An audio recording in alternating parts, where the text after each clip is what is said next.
I feel like my quarantine and chill playlist wouldn't be legit if I didn't have this movie on it. It's been out long enough to be a classic, right?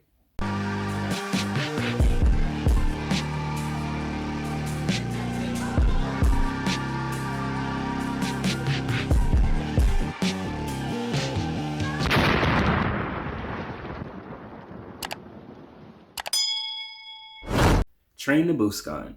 So Train to Busan takes place in South Korea.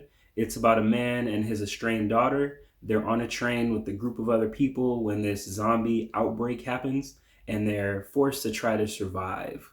It opens up with a guy passing through the countryside, and he gets pulled over at this checkpoint with people in hazmat suits. They're spraying cars down, trying to sanitize them as they drive by. I like how this film took its time introducing all the characters and kind of developing them a little bit before everything gets started. The father daughter dynamic is interesting as well. I like how they weren't on the same page initially, which gave them room to grow. The dad comes off as this workaholic, and the daughter seems to be resigned to the fact that he probably won't really change. Once that all gets established, immediately the movie begins. It's cool how instead of traveling by car through each city, they're essentially on the train the whole time. And that in itself made for a good obstacle to try to get around.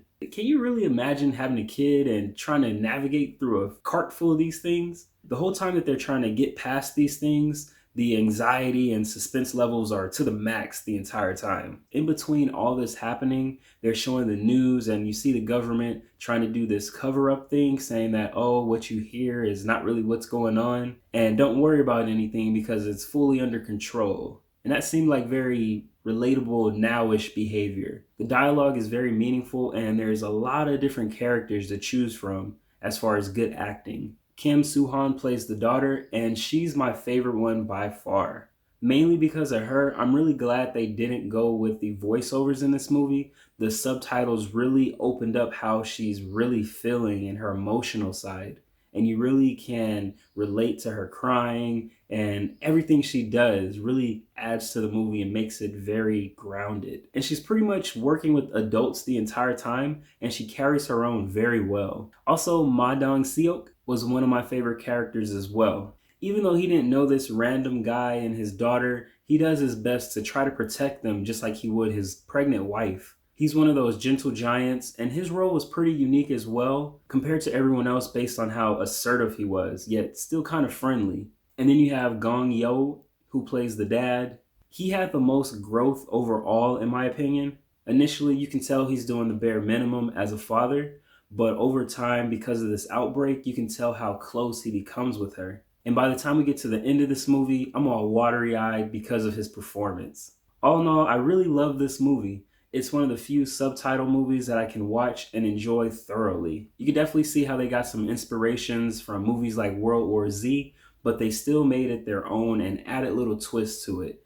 I really liked how they made the zombies not be able to see during the dark and felt that was kind of original. Zombie movies as a whole is one of my favorite genres, and they did a very good job. I'd say Train to Busan is a beautiful film of epic proportion.